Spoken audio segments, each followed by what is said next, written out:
Bonjour à tous et bienvenue à ce web séminaire qui va traiter du sujet de la demande de modification d'un Visiati PLM sur le flux ECR, ECO, ECN. Je suis Christophe Rouchon, le PM, le Product Manager chargé de la solution Visiati PLM. Et je vais vous faire la présentation et Gilles Corral, qui est à mes côtés, le product owner de la solution sur l'aspect ECR, ECO, ECN, va m'accompagner et pourra répondre à des questions plus techniques éventuellement en fin de session. Donc, c'est une session, je dirais, monodirectionnelle, c'est-à-dire on va vous présenter des vidéos, présenter le fonctionnement du produit, ainsi qu'ensuite, on va pouvoir répondre à vos questions que nous vous laissons poser par écrit. Je ne m'interromperai pas pour répondre aux questions en cours de route, mais posez vos questions en direct live, je les reparcours à la fin pour les traiter avec vous. Je vous souhaite une bonne présentation. Au niveau du timing, nous allons faire une présentation d'environ 40 minutes et laisser la place à une vingtaine de minutes d'échange pour des questions-réponses. Bonne présentation à tous et à tout à l'heure. Alors, le terme gestion du cycle de vie produit, comment allons-nous aborder ce sujet-là? J'ai découpé cette partie-là suivant 4 thématiques. On va d'abord mettre un peu en évidence les différents concepts, les différentes terminologies, parler un peu du portail de Visiati PLM. Et nous allons ensuite aborder la première partie, l'élément fondateur, le CR. Qu'est-ce que c'est? Et on va pouvoir rentrer dans le détail de cette ECR. Sur la deuxième partie, nous traiterons la partie ECO en expliquant la notion d'ECO simplifié, d'ECO avancé. Et enfin, nous terminerons sur, je dirais, un peu les perspectives que nous allons donner au module. Vous savez très bien qu'on ne livre pas un module en une seule fois, mais nous allons pouvoir justement vous présenter, quelque part teaser, les prochaines fonctionnalités. Allons-y. Qu'est-ce que c'est que la partie ECR, ECO, ECN? Alors, c'est du vocabulaire qui vient de l'anglais, comme souvent. ECR, ECP, c'est tout simplement ce qui va nous permettre de piloter la demande de modification et la proposition de modification. On verra que nous avons mis la notion d'enquête. L'enquête, c'est être capable de définir des actions pour différentes personnes dans l'entreprise pour récolter leur avis, pour récolter les informations afin de mesurer les impacts que cela pourra entraîner. Le CO, finalement, c'est la partie traitement de la modification. Le CR, le CP définit la demande. Le CO est là pour piloter, c'est l'ordre de modification. Le CN, c'est la notice de changement. C'est toute la partie note de modification et diffusion de l'information et traitement, non pas des impacts de la modification en termes de conception, mais des impacts que l'on peut avoir notamment sur des activités qu'on peut retrouver dans les ERP. Qu'est-ce qu'on fait des stocks? Est-ce qu'il y a des actions à mener auprès des fournisseurs, etc. Et enfin, la notion d'action qui est fortement reliée soit aux enquêtes, soit à l'ECN, qui sont ces éléments que l'on peut distribuer comme activité du travail. Donc, le processus, finalement, c'est un processus de gestion de modification qui nous permet de gérer efficacement toutes les modifications apportées sur un produit ou un process, et ceci tout au long du cycle de vie. Donc, ce processus implique souvent des étapes, avec des étapes d'évaluation, de proposition de modification et de mesure d'impact. Globalement, on peut le synthétiser et le simplifier de cette manière-là. C'est-à-dire qu'on a d'abord une grande phase, mais qui est très, très multiple, c'est identifier les améliorations. Alors là, les sources sont diverses et variées. Ça peut venir de la production, ça peut venir du montage, ça peut venir de non-conformité client, de non-conformité atelier, ça peut venir de demandes d'amélioration client. Finalement, toutes les sources sont possibles pour identifier les informations, les améliorations. Finalement, une fois qu'on a ces éléments-là qui nous donnent le lancement, on va formuler la demande. Formuler la demande, c'est créer un ECR-ECP qui va permettre d'expliquer, documenter, proposer et aussi, ce qui est toujours intéressant, d'évaluer l'intérêt. À partir de ce moment-là, on va transférer et déclencher et traiter la demande en faisant des ECO. Je dis des ECO parce que pour un seul ECR, on peut avoir éventuellement, comme on le verra, plusieurs ECO différents. Dans ces ECO, on va faire une étude d'impact et surtout traiter maintenant les modifications. Et la dernière phase, qui est la clôture, on va pouvoir mettre en place les ECN qui vont nous permettre de diffuser l'information, d'informer et de traiter les actions. Et au final, on viendra clôturer notre CR. Donc, c'est bien le CR qui est porteur de l'intégralité de la demande et les ECO et les ECN sont des éléments dépendants. Le meilleur moyen de le visualiser, c'est sous ce format-là. Je suis venu représenter une demande, mais vraiment de manière très synoptique, en partant de la demande à la clôture de l'ECR. Et vous voyez, finalement, c'est le flux ECR qui porte la totalité de notre flux d'informations. Il va porter les différents acteurs. On va pouvoir déclencher au cours de la vie de notre ECR l'impact, la mesure de l'enquête avec l'impact. Une fois qu'on a fait le lancement des ECO, vous voyez que j'ai déclenché plusieurs ECO, des ECO de type simple, des ECO de type avancé. Nous rentrerons dans le détail et la différence entre un ECO simple et un ECO avancé. Et enfin, on arrivera sur le traitement de la diffusion de l'information qu'on appellera le flux ECN. Il y a une petite astérix au niveau du flux ECN et des actions dépendant du flux ECN. C'est pour vous dire que ces éléments-là seront livrés dans la prochaine version. Aujourd'hui, nous vous livrons dans la version 2024.1 jusqu'à la notion de CO. Rentrons dans le détail. Le portail, on a mis en place dans la version qu'on vous livre actuellement, le portail des modifications. Donc ce portail, c'est une nouvelle approche complète qui vous permet au travers du portail d'application de gérer tous ces flux-là. Il est aussi disponible dans la version desktop, mais avec un usage un peu moins agile. Donc, dans le portail classique des apps, vous retrouvez nos deux portails principaux, qui sont le portail bureau d'études et le portail méthode, mais qui finalement contiendront tous les deux le portail gestion des modifications. Et quand je rentre à l'intérieur, je retrouve séparé, et vous le voyez grâce aux couleurs, mais aussi aux libellés, tout ce qui est ECR, ECP, c'est ce qu'on appelle la demande, et tout ce qui est ECO, c'est ce qu'on appelle l'ordre. Et vous avez une couleur qui vous indique la différenciation des éléments. Au passage, vous voyez que pour un utilisateur connecté, il y a des pastilles qui sont là pour rappeler le nombre d'éléments à traiter par le collaborateur. Rentrons dans le vif du sujet sur la demande de CR. Donc, ce que j'ai besoin de faire pour vous, tout au long de la présentation, c'est de vous donner un cas d'usage, de vous donner un cas d'emploi pour essayer de comprendre et vous amener à réfléchir sur la modification. Donc, on a scénarisé quelque chose autour du C-Scooter en essayant de vous expliquer ce qu'on peut faire dans un cas d'école. Donc, le scénario proposé sera tout simplement le traitement d'une demande du marketing qui va dire le C-Scooter que nous commercialisons a une autonomie trop faible. Quels sont les impacts? Qu'allons-nous faire? Et on va simuler ensemble ce travail-là de l'information. Donc, vous voyez, ce C-Scooter-là dont la vue est explosée, finalement, il est complexe, il a de nombreuses pièces. Et on va s'attacher plus particulièrement à la batterie. Donc, on a le C-Scooter. Je vous mets les références, comme ça, si vous regardez au travers du PowerPoint, au travers des vidéos, vous pourrez vous focaliser sur les références s'il y a des séparations à faire. Notre fameux C-Scooter est composé d'un sous-ensemble qui nous intéresse, le sous-ensemble moteur qui contient la batterie. Et bien, mon objectif, c'est de dire l'étude que l'on va mener par rapport à la demande du marketing, c'est de dire cette batterie initiale, je ne la veux plus et je veux la remplacer par une batterie lithium plus performante. On va simuler ça ensemble.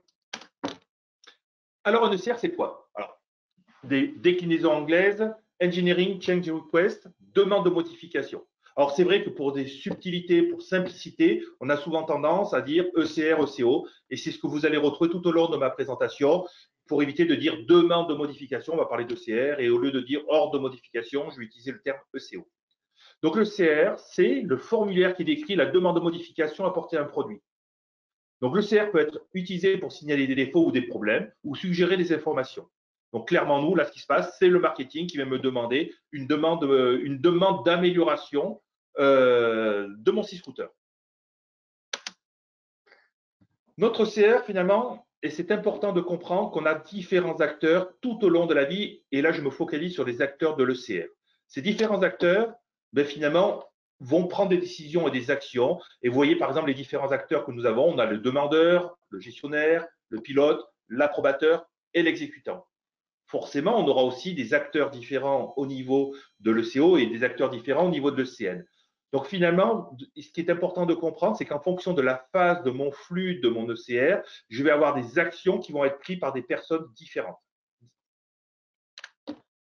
Rentrons dans le détail sous la forme de la présentation. Donc, nous avons la partie ECR.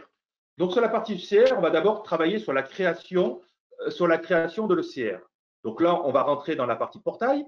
Donc, on va déclencher tout simplement, via la gestion des modifications, construire l'ordre.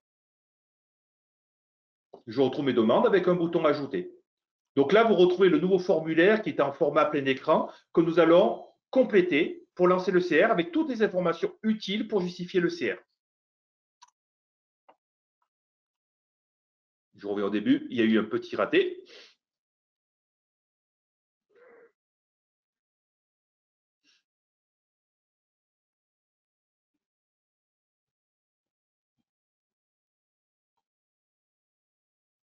Donc, on va générer notre ECR. Donc, on va mettre un certain nombre d'informations, on va saisir toutes les informations pour cette ECR. Bon, on a fait des copier-coller pour aller un peu plus vite. Le type de demande, une amélioration produit. Hop. Excusez-moi.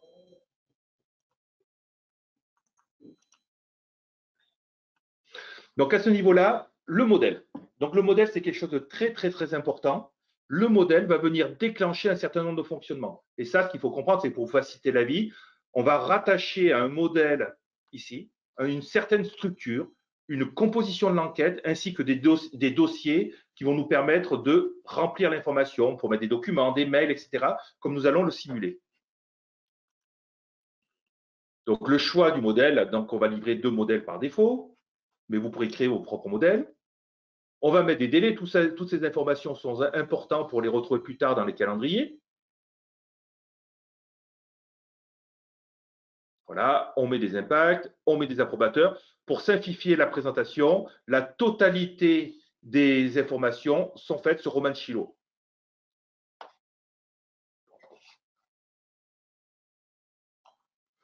Alors, si on continue dans la présentation,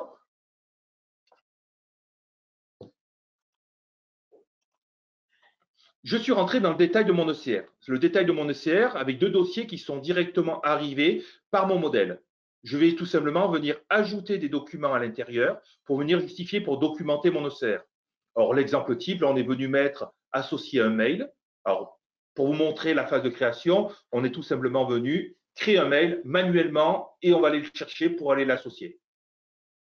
Bon, il va de soi que cet élément-là aurait pu provenir directement du connecteur Outlook pour ranger l'email. Et ça, c'est une des nombreuses méthodes pour alimenter la GED Visiati PLM. Au passage, remarquez la PASI qui me dit qu'il y a eu un attachement.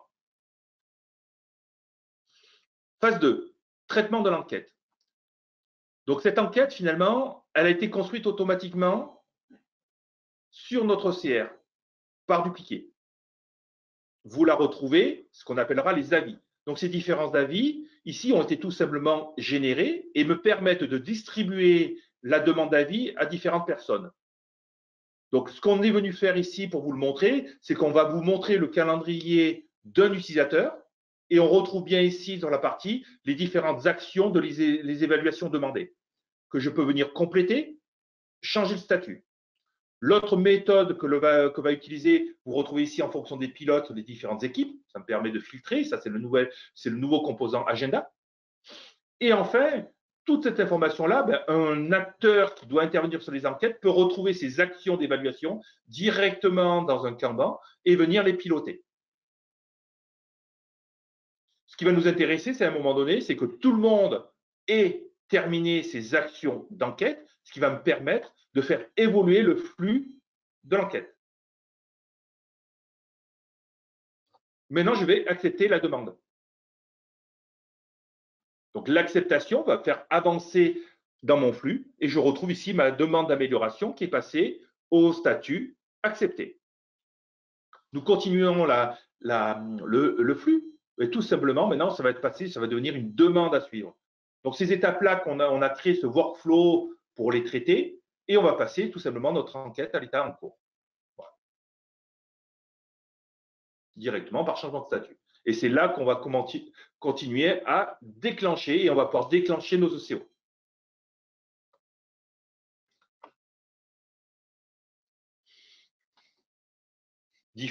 À tout moment, je suis capable de me représenter en disant est-ce que ce sont mes demandes ou les demandes de mes équipes. Vous verrez que la notion d'équipe est extrêmement importante. Et donc là, lancer la partie hors de modification, ça m'a permis de passer à l'étape suivante.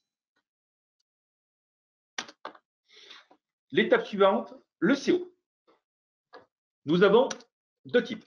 Le CO, c'est quoi? C'est Engineering Change Order, ordre de modification. Il permet de spécifier, il spécifie les détails des modifications, y compris les raisons de la modification, et surtout, il permet d'assurer le suivi des modifications et d'en assurer la traçabilité. Ça, c'est un élément fondateur, c'est la traçabilité des modifications. Le CO flux simplifié. Nous avons cherché à faire deux modes, on va dire le mode simplifié. Il a pour vocation à garder les éléments les plus simples et les plus importants de l'ECO, c'est-à-dire le point de départ et le point d'arrivée. Ce qui se passe entre le lancement de l'ECO et l'historique, que finalement est un peu laissé à la main des experts. Et finalement, ça me simplifie énormément mon transfert d'informations puisque je vais lancer le CO, je fais mon travail et je signe le travail, les modifications réalisées en disant c'est tel ECO qui en est le justificatif. Dans la vidéo qui suit, on va travailler sur ce flux-là. Ce flux, d'abord, création de l'ECO simplifié. Donc, dans la présentation, ce qu'on fait, tout simplement, on va se repositionner sur le CR. On va venir ouvrir sa structure de CO pour voir que là, il n'y en a pas qui sont créés. Et tout simplement, on va dire ajouter un ECO. Et puisque j'ajoute un ECO, je peux ajouter un ECO avancé ou simplifié. On va commencer par le CO simplifié. Cet ECO, maintenant, je vais le décrire. C'est quoi? C'est quel est l'ordre de modification? On va tout simplement vérifier la capacité de la batterie. On va travailler sur la batterie toute seule. C'est un ECO de type documentation. Pourquoi on va créer un ECO de type documentation? Parce qu'on va se servir d'un rapport d'essai pour aller qualifier la nouvelle batterie. Donc, sur cet ECO simplifié, on va venir faire quoi? On va le passer en exécution. On était en phase préparatoire, on le passe en exécution pour dire, OK, maintenant, il peut être utilisé. On a volontairement séparé les étapes de préparation, d'exécution et de traitement. Donc là, faisons maintenant le traitement de cette ECO simplifiée. On va tout simplement aller sur un article.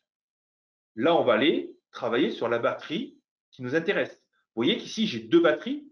J'ai une batterie LT, qui est la batterie lithium, et la batterie initiale.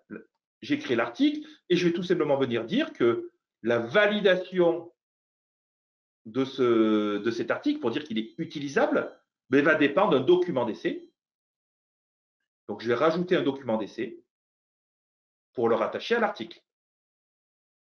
Alors, bien sûr, vous pouvez passer au statut valide l'article sans pour autant associer un document d'essai. Mais c'est juste pour donner un flux d'explication. Hein. Donc, ce rapport d'essai, je vais venir lui joindre un document.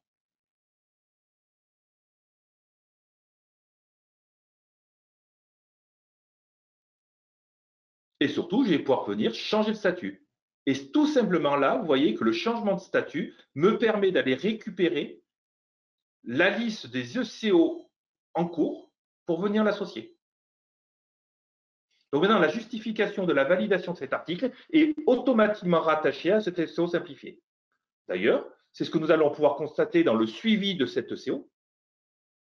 Si je regarde les ECO de mon équipe, on va pouvoir regarder les impacts et on retrouve naturellement la batterie qui est venue et qui est rattachée à cet ECO. C'est-à-dire que vous avez toujours la recherche dans les deux sens. C'est-à-dire aussi bien en partant des éléments impactés ou en partant des éléments qui créent les ordres de modification. Depuis le CR, puisque nous avons créé un ECO qui lui est rattaché, forcément, on retrouve les éléments dépendants de cet ECR. Maintenant, c'est quoi cette ECO avancée? Vous avez vu que j'ai parlé de CO simplifié en disant quasiment je fais et j'enregistre ce que j'ai fait. Maintenant, l'idée de la partie de l'ECO avancé, c'est de travailler et d'être plus actif dans la phase de préparation. C'est-à-dire de préparer les impacts et ensuite de demander au système, après avoir vérifié les cas d'emploi, vérifié les nomenclatures, d'assurer le travail. Donc, c'est là où finalement, on va faire beaucoup plus de choses et d'automatisme. Donc, cet SO avancé, je vais le rattacher à ce que j'ai dit tout à l'heure, la situation initiale. Situation initiale, toute simple, j'ai mon scooter qui appelle un sous-ensemble qui a une batterie. Ici, vous retrouvez la nomenclature complète pour montrer que le produit, il appelle le sous-ensemble et ce sous-ensemble appelle la batterie. Et je suis dans la batterie initiale. Ce sont la nomenclature IBOM de mon produit. Je vais créer mon ECO avancé suivant la même méthodologie tout à l'heure que le ECO simplifié. Je vais tout simplement sur le CR lui dire « Crée-moi un ECO avancé en plus ». Je fais une modification, je veux dire que c'est une modification de type produit avec des pilotes que je veux traiter pour le faire le suivi. Et je vais faire ma préparation de mon ECO avancé.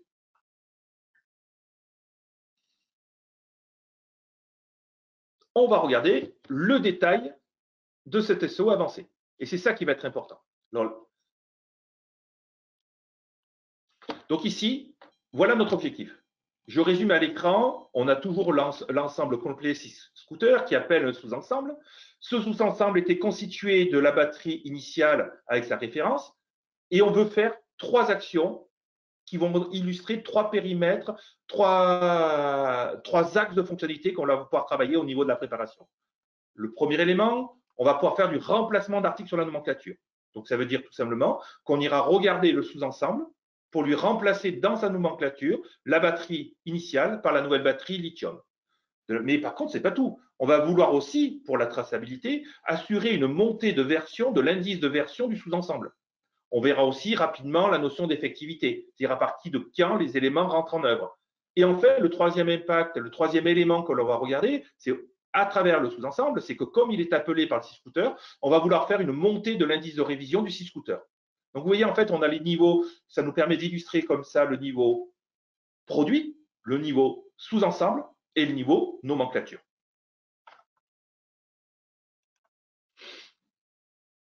Rentrons dans notre détail. Ce qui est important de comprendre maintenant dans la différence entre un ECO simplifié et un ECO avancé, c'est la notion de ligne de CO. Finalement, nous allons mettre autant de lignes ECO qu'il y a d'axes de traitement de l'information à produire.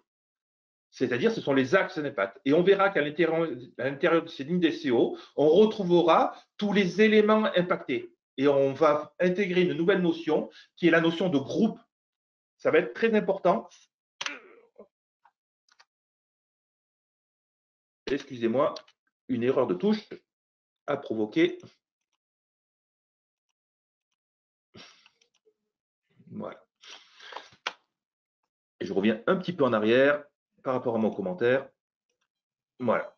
Donc là, on va aller créer le lien pour dire cette ECO-là, cette ligne de CO, à quoi elle est rattachée. Et donc là, je vais venir tout simplement rechercher le sous-ensemble qui sera mon axe pivot de traitement de mon information.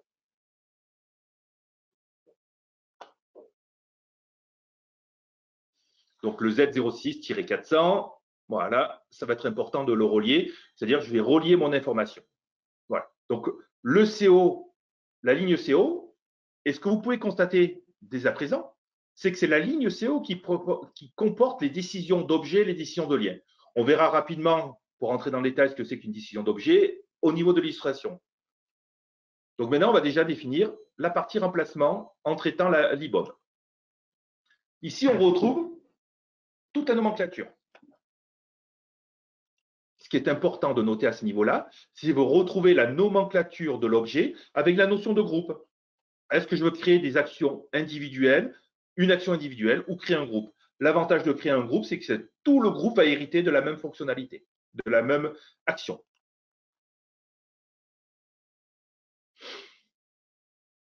Je crée une autre ligne de CO. Voilà. Maintenant, on va rentrer dans une partie pour déclarer la montée de l'indice de version. Donc, on va se mettre sur la ligne CO sur le sous-ensemble.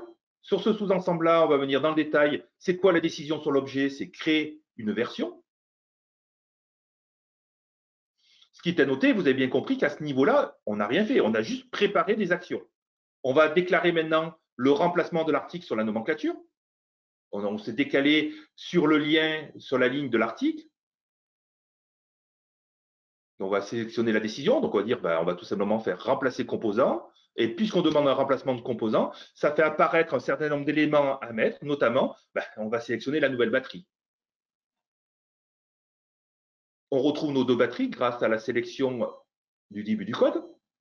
On sélectionne la nouvelle batterie. Donc, le système C qui va devoir faire un remplacement de la batterie de telle référence par l'autre référence. Et enfin, on va traiter la montée de l'indice de révision sur le sous-ensemble tout en haut. Et c'est là pour ça qu'on va être obligé de regarder, cette fois-ci, les cas d'emploi du sous-ensemble.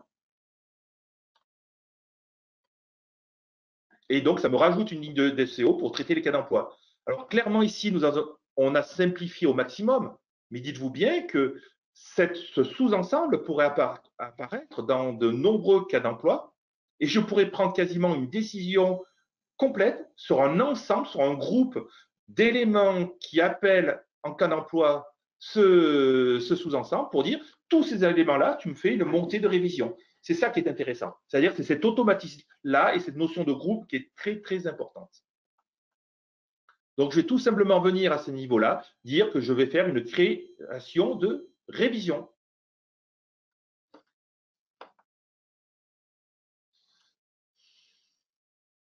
Nous avons à l'écran toutes les actions et sous forme arborescente avec les dépendances.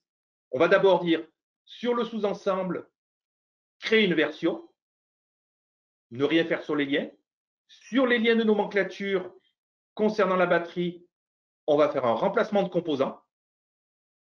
Et sur les cas d'emploi, on va faire une création de révision. Vous avez l'écran en synthèse, toutes les actions que le système va faire avec les éléments sur lesquels il va impacter. Donc, sous chacune des lignes de CO, vous avez les éléments impactés et les décisions qui sont portées toujours par la ligne CO. Et si des lignes CO sont dépendantes les unes des autres, vous avez une structure qui apparaît nativement entre les lignes de CO. Il est clair que nous, ici, l'élément pivot, ce n'est pas la batterie. L'élément pivot de la décision, c'est le sous-ensemble qui appelle la batterie. Parce que la batterie a son existence toute seule. Les deux batteries peuvent cohabiter. Par contre, ce qui fait la différence et le pilotage de l'information, c'est ce sous-ensemble qui appelle le CO, qui lui évolue. Et on va regarder les conséquences sur sa nomenclature et on va regarder les conséquences sur ses cas d'emploi. C'est pour ça qu'on a fait un exemple avec 3 niveaux. Maintenant, on va passer dans une phase de traitement. Donc là, au passage, on montre la notion de date d'effectivité. On va dire à partir de quand tous ces éléments-là seront à prendre en considération. Maintenant, tout simplement, on va appliquer, on va valider notre préparation pour la déclencher. Donc là, je vais un peu vite, c'est vrai, parce que le temps qui nous est parti. Je vais changer sur ma ligne de CO le passage au statut accepté. Vous constatez que par défaut, ça a accepté tout ce qui est dépendant dessous. Et finalement, maintenant, je vais passer à l'étape d'acceptation, à l'étape application. Tout simplement, je vais sur la ligne de CO avancée de tête et dire je le passe à l'état appliqué. Et c'est maintenant que les éléments vont être appliqués avec notamment la répercussion de la date d'effectivité. Et tous nos éléments ont évolué dans leur statut. Vous voyez notamment de suite le petit drapeau qui est apparu pour nous dire attention, il y a des nouveaux indices qui ont été créés. Tout simplement ici, cet CO, il est rattaché à cet article, mais maintenant, il y a eu une version de niveau supérieur qui a été créée. Et ici, attention, il y a une révision de niveau supérieur qui ont été créés. Au survol ou en cliquant, on pourrait se positionner directement sur les éléments. Donc ça, c'est important. Vous voyez que ça a tout appliqué en une seule fois, en un seul passage, l'intégralité des décisions que nous avions préparées. Vous voyez, 0.2.1, qui est bien sûr la version qu'on a créée. On a fini la partie traitement de CO. Ce qui m'intéresse maintenant, c'est de me focaliser sur la dernière étape, le suivi de la traçabilité. Donc, le suivi de la traçabilité, c'est finalement, ça me sert à quoi tout ça? On va vous montrer les différents éléments qui vont être pour faire le suivi.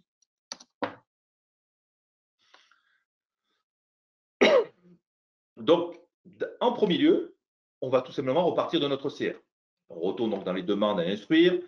J'ai mes différents ECR, j'ai mon ECR et je peux regarder sa fiche d'information. Donc, sa fiche d'information, je vais vous retrouver ici, puisque j'ai créé 2 ECO. Donc, forcément, sur l'onglet ECO à l'intérieur de mon ECR, je retrouve mes 2 éléments. Je vous rappelle qu'on peut naviguer par 5 clics sur les éléments. Donc, liste de ECO. Mais aussi impact. C'est le cumul de tous les impacts au travers de tous les ECO qui sont ramenés en visualisation sur le CR. De la même manière, je peux aussi regarder sous forme de structure, montre-moi la liste de CO. Donc là, j'affiche la structure des SEO. Je pourrais descendre plus bas, hein. Je pourrais descendre à me rappeler les opérations qui les ont justifiées. Donc là, si je vais maintenant, vous voyez, vous n'avez que 2 éléments qui sont reliés, tout simplement parce que cet SEO a piloté 2 modifications. Le SEO simplifié avec son impact. Donc la qualification de notre fameuse batterie au lithium.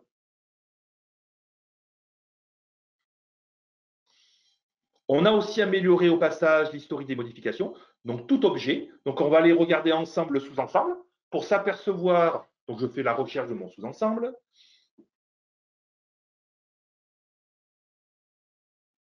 Vous voyez qu'il y a 2 versions de sous-ensemble, ce qui est logique, hein. Et si je vais dans l'historique de mon objet et que je dis ben, montre-moi quelles que soient les versions, vous retrouvez bien la création de version qui a été justifiée par le numéro de CO. Alors je vais revenir un tout petit peu en arrière parce que c'est allé un peu vite pour faire une pause. Voilà. Ici, à l'écran, vous voyez en fait toutes les dates et les acteurs qui ont produit l'information. Et vous voyez bien que Roman Chilo a passé du statut initial à validé, de la version 1 à la version 2, du statut initial à le statut validé, et qu'on a ici le numéro de CO qui a provoqué la justification de ce changement.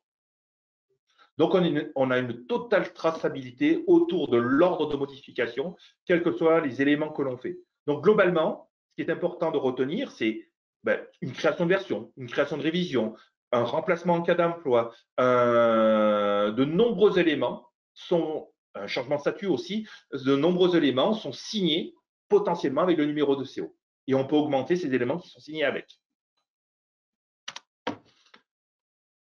Je suis presque à la fin de la partie présentation. Il me reste 5 minutes pour terminer un peu c'est quoi le next, qu'est-ce qui nous arrivera après. Donc ça, comme vous savez, je suis en train de vous présenter le travail qui a été fait sur la version de Visiati PLM que nous appelons Visiati PLM 2023, que nous avons sorti en novembre 2022. La prochaine version qu'on va vous mettre à disposition, c'est la version Visiati PLM 2024, que nous aurons le plaisir de vous présenter en novembre 2023, qui va sortir en novembre 2023, mais qu'on va vous présenter en avant-première lors de l'événement Connect qui va se dérouler en octobre. Donc, notre objectif est de sortir une nouvelle version de Visiati PLM qui s'appellera Visiati PLM 2024 en octobre de cette année. Quels sont les axes d'amélioration que nous avons prévu d'apporter sur les ECR, ECO, ECN? En premier lieu, le contexte CO. Vous connaissez peut-être le contexte qu'on appelle le contexte projet. Le contexte ECO s'exprime de la même manière.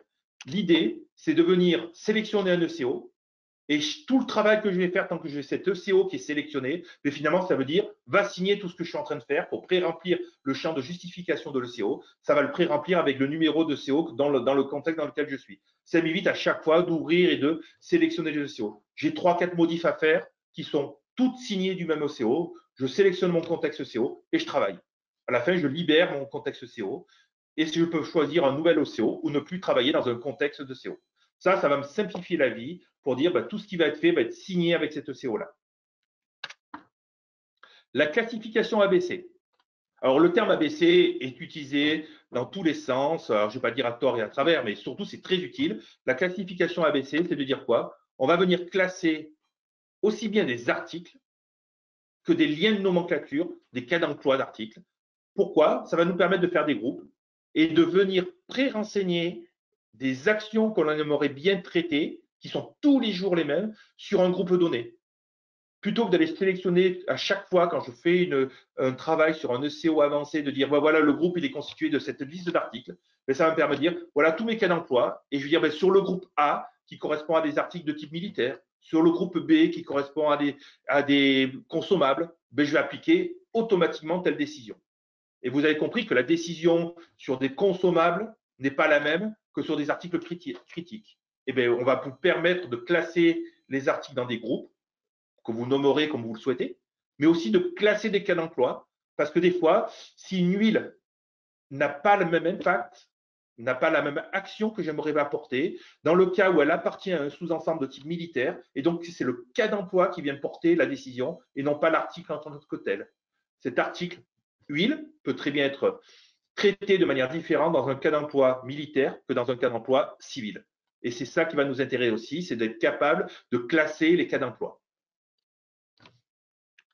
Le troisième axe, ben, c'est terminer la partie ECN. Donc la partie ECN, c'est la notification et la diffusion de l'information. C'est créer cet objet ECN pour diffuser. Et cette ECN va avoir surtout, ce qui va nous intéresser, c'est de la capacité, au même titre que les modèles d'ECR, on va créer des modèles d'ECN. Et ces modèles vont pouvoir déclencher des actions de mise en œuvre. Alors les actions, c'est divers et varié. Ça peut être des actions, dire il faut aller trier le stock. Ça peut être toutes les actions qu'on va imposer, je dirais, en dehors de la bulle du bureau d'études, en dehors de la bulle de l'industrialisation, vers d'autres acteurs de l'entreprise. Et c'est là où on voit vraiment que cette dorsale ECR, ECO, ECN va partir de très très haut et va venir se ramifier sur l'intégralité de mon organisation. Et finalement, le dernier élément sur lequel on va vous aider, c'est ce qu'on appelle la migration du modèle. Ben, vous avez compris, là, j'ai utilisé, ben, déjà, il y a des éléments sur lesquels il est important d'adopter. Ben, c'est la séparation de la philosophie 4BOM par rapport à IBOM. Qu'est-ce qui est orienté vers la gestion de mon bureau d'études, de mon dessin, mon 3D, et qu'est-ce qui est orienté vers la gestion de ma nomenclature de l'ingénieur, qu'on appelle la IBOM. Et on va voir comment on peut travailler avec vous en fournissant des outils et des méthodologies qui vous permettent d'aller vers la séparation 4BOM, IBOM, et aussi de voir comment vous pouvez mettre sur déployer le modèle standard ECR, ECO, ECN.